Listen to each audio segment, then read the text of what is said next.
Samantala, lumipat naman tayo mga kwento sa isa pang kapanapanabik na balita sa mundo ng boxing.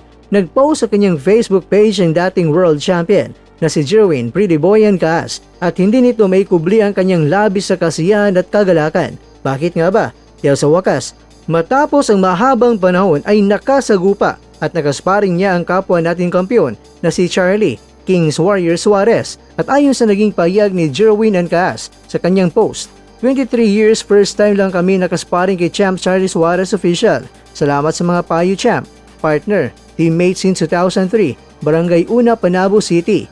Isipin ninyo mga kakwento, mahigit 2 dekada na silang magkasama at magka-teammate simula pa noong 2003 sa Barangay Una, Panabo City. Pero ngayon lang sila opisyal na nagkasubukan sa sparring. Isang malaking karangalan at tulong para sa kanilang dalawa ang pagkakataong ito, lalo na sa mga ibinabahaging payo ni Suarez para sa mga susunod na laban ni Ancaas. Mga kakwento, kitang-kita ang tunay na samahan at tapat na pagkakaibigan ng dalawang pambato ng Pilipinas habang patuloy na nagpapatalas ng kanilang galing sa boxing.